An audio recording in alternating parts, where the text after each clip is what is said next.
ఇక్కడున్న ఉపాధ్యాయులందరినీ కూడా ఒక్కసారి ఆలోచించమని నేను కోరుతున్నా. ఎప్పుడు లేని విధంగా ప్రభుత్వ విద్యలో రాజకీయాలు దూరంగా పెట్టాం. వేదిక మీద ఉన్న బోర్డు చూడండి, గౌరవ ముఖ్యమంత్రి గారి ఫోటో లేదు. పిల్లలకి ఇస్తున్న పుస్తకాలు చూడండి, యూనిఫామ్ చూడండి, గొప్ప వాళ్ళ పేర్లు పెట్టాం. ఒక్క సీతమ్మ గారి పేరు పెట్టాం, డాక్టర్ సర్వేపల్లి రాధాకృష్ణ గారి పేరు పెట్టాం. ఇది ఈ ప్రభుత్వానికి ఉన్న కమిట్మెంట్.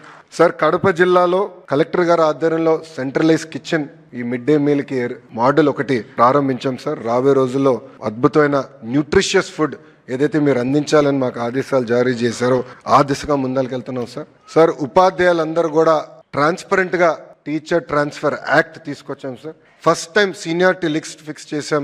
ఎప్పుడు లేని విధంగా ప్రమోషన్స్ కూడా ప్రభుత్వం ఏర్పాటు చేసింది సార్. ఇక్కడున్న ఉపాధ్యాయులు చాలా మంది, నాకున్న అంచనా మేరకు సుమారుగా 80% మంది గౌరవ ముఖ్యమంత్రి చంద్రబాబు నాయుడు గారు first term, second term, third term లోనే ఉపాధ్యాయులుగా నియామకులైన వారు ఉన్నారని నేను బలంగా నమ్ముతున్నా.